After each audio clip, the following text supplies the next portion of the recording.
दोस्तों मारी गुज्जूनी मौज चैनल में आपનું સ્વાગત છે। આજના વિડીયોમાં આપણે વાત કરવા જઈ રહ્યા છીએ કે આ સંજયભાઈ અને રાકેશભાઈ થાર ગાડી લઈને હવે બેતાપુરથી ઘરે રિટર્ન આવ્યા કે પછી બીજે ક્યાંય ગયા। અરે દોસ્તો, અને આજે તો તેમના મમ્મી અને જુઓ બધા લોકોએ કોની ચૂલી કરી, અરે દોસ્તો એટલે કે કોની મજાક મસ્તી કરતા હતા અને રસ્તામાં આ તેઓ કઈ જગ્યાએ નાસ્તો કરવા માટે રોકાયા, આ બધું જ જાણવા મળશે તમને મારા આ વિડીયોમાં। મારી ચેનલ ઉપર નવા હોય તો ચેનલને ફટાફટ લાઈક શેર એન્ડ સબસ્ક્રાઇબ કરી દો। Full video in life of Thakor channel દોસ્તો ફૂલ વિડીયોની લિંક ડિસ્ક્રિપ્શનમાં મૂકેલી છે, ત્યાં જઈને તમે આખો વિડીયો વોચ કરી શકો છો। આવી ટૂંકી ટચુકડી લાઈવ લેટેસ્ટ ટ્રેન્ડિંગ માહિતી મેળવવા માટે મારી ચેનલને સબસ્ક્રાઇબ કરવાનું ભૂલતા નહીં। તો દોસ્તો તમને વધારે રાહ ન છોડાવતા આપણે વિડીયોની શરૂઆત કરી દઈએ છીએ।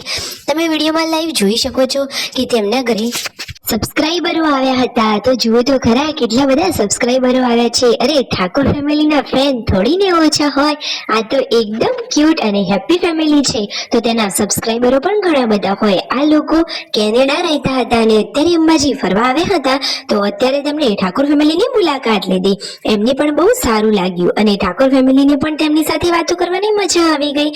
દોસ્તો હવે આ સંજયભાઈ શું કરી રહ્યા છે તો જુઓ, એ તો શાકભાજી સમારવામાં હેલ્પ કરી રહ્યા છે। પાપડીઓ ફોલી અને પૂનમ ભાભીને હેલ્પ કરે છે, બાકીની પાપડીઓ પછી પૂનમ ભાભીએ ફોલી। આજે તો જોરદાર મજાનું શાક બનવાનું છે દોસ્તો, અને જેન્સુ તો જુઓ કેટલું સરસ મજાનું હોમવર્ક કરવા બેસી ગઈ છે અને તેના અક્ષર તો બાકી એકદમ જોરદાર છે। તેના તો આજે પૂનમ ભાભીએ વખાણ કર્યા, આ તો એકદમ લાડકી દીકરી છે, અરે ભણવામાં પણ હોશિયાર, અને વિયુ તો જુઓ એકદમ નટખટ અને ક્યુટ લાગે છે। જુઓ મમ્મી પપ્પા જોડે એ રમી રહી છે, એટલે કે કેવી મસ્તી કરી રહી છે। અને આજે શિલ્પા ભાભી, પાર્વતી ભાભી બધા લોકો બહાર ગયા છે, તો ઘરમાં હાલ મમ્મી અને પૂનમ ભાભી છે।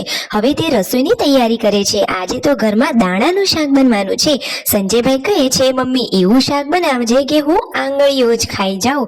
અરે દોસ્તો તેમના મમ્મી એકદમ ચટાકેદાર અને ટેસ્ટી જમવાનું બનાવે છે।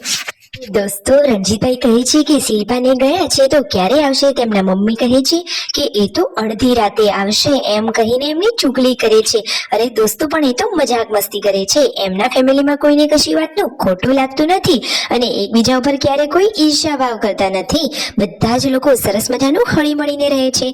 ફાઇનલી તે બધા લોકો આવી ગયા છે અને પૂનમ ભાભી ચૂલા ઉપર સરસ મજાની રોટલી બનાવી રહ્યા છે અને મિતાંશ તો દાદીમા જોડે કેવો રમી રહ્યો છે। સંજયભાઈને લાગી હતી ભૂખ, એ તો જમવા બેસી ગયા। Like share and subscribe.